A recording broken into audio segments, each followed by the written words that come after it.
Assalamualaikum warahmatullahi wabarakatuh. Perkenalkan, nama saya Nur Fadilah dengan NIM terakhir L057. Saya dan teman saya bernama Devi akan menjelaskan terkait Padang Lamun sebagai ekosistem penting yang terancam. Langsung saja, Padang Lamun adalah ekosistem laut yang sangat berharga, sering disebut sebagai harta karun bawah laut. Ekosistem ini terdiri dari tumbuhan laut yang membentuk padang rumput bawah air yang padat, menjadikannya salah satu ekosistem paling produktif di bumi. Namun, Padang Lamun saat ini menghadapi berbagai ancaman mengkhawatirkan, sehingga penting untuk memahami nilai dan perlindungan ekosistem ini. Selanjutnya, mari kita mengenal tentang asal-usul dan evolusi Padang Lamun. Padang Lamun memiliki sejarah evolusi yang panjang dan menarik. Tumbuhan ini berasal dari tumbuhan darat yang berbunga, yang kembali lagi ke dasar perairan lebih dari 75 juta tahun yang lalu. Saat ini terdapat 60 spesies lamun yang berbeda, tersebar di 4 garis keturunan utama. Padang Lamun terbentuk di perairan pantai yang dangkal di landas kontinen, di mana kombinasi kualitas air, ketersediaan cahaya, dan kedalaman yang dangkal memenuhi kebutuhan habitat spesifik mereka. Selanjutnya, penghuni Padang Lamun. Padang Lamun menyediakan habitat penting bagi berbagai spesies laut. Ekosistem ini mendukung seluruh kelompok herbivora laut, mulai dari reptil laut, mamalia, hingga invertebrata. Spesies yang terancam punah seperti kuda laut, penyu hijau, hiu, dan ikan pari juga menjadikan Padang Lamun sebagai rumah mereka.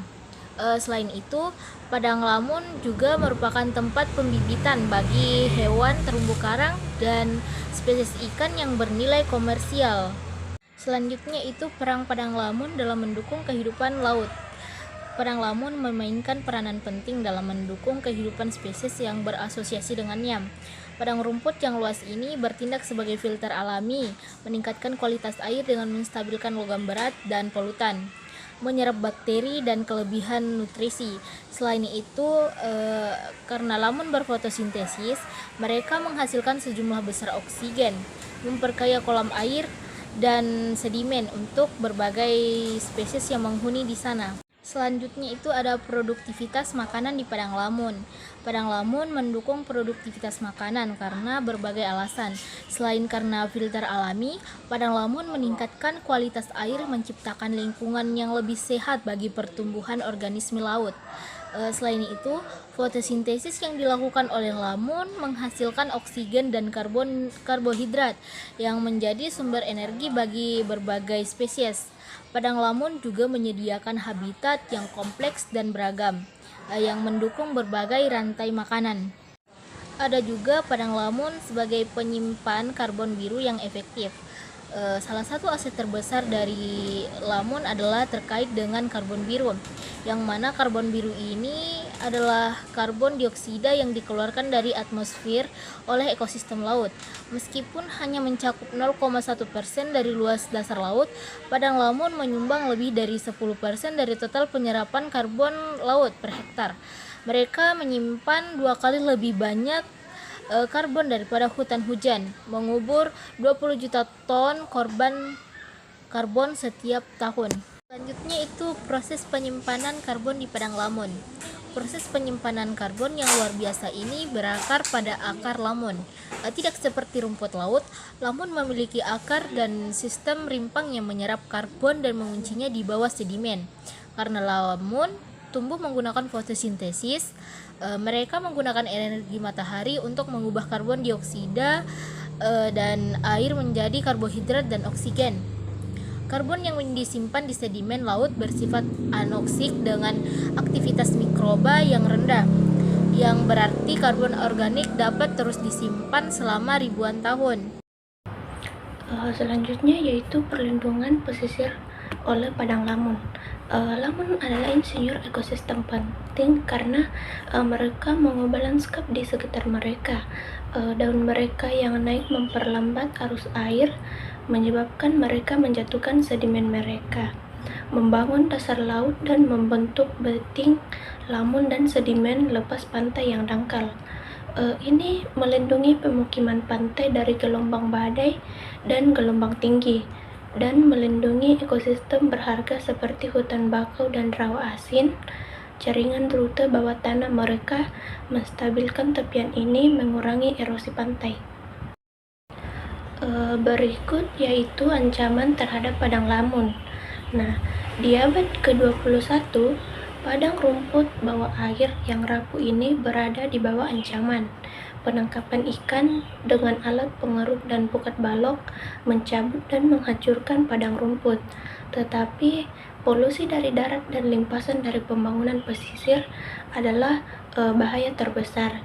Nutrisi seperti nitrogen dan fosfor mengalir ke laut yang beracun bagi rumput dan memicu pertumbuhan alga, menghalangi sinar matahari dan menghentikan fotosintesis yang dibutuhkan untuk pertumbuhan. Adapun aktivitas antropogenik dan kerusakan padang lamun. Aktivitas antropogenik ini mempengaruhi kondisi kerusakan lamun melalui berbagai cara, seperti penangkapan ikan berlebihan terhadap predator puncak seperti hiu, mengurangi kendali spesies, pengembalaan yang melucuti padang rumput yang rapuh. Saat rumput membusuk, alga berkembang dan ekosistem runtuh. Sebuah pergeseran berjenjang dari lamun ke dominasi alga. Selanjutnya yaitu mengapa padang lamun harus dilindungi. Padang lamun menjadi prioritas untuk dilindungi karena berbagai alasan. Ekosistem rapuh yang kaya ini bisa menjadi salah satu alat terhebat kita untuk memerangi perubahan iklim global. Padang lamun juga mendukung terumbu karang dan ketahanan pangan global, karena setengah dari seluruh perikanan global mengeksploitasi spesies yang tumbuh di padang lamun.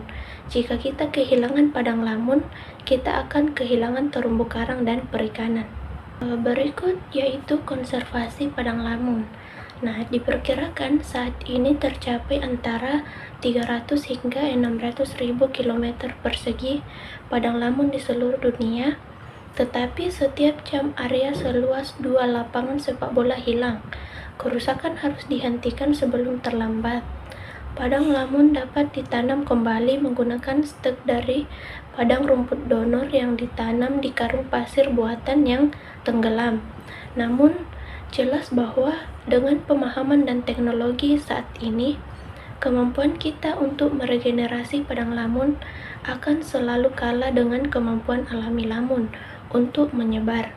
Dan oleh karena itu, prioritas utama kita adalah melindungi padang lamun yang ada.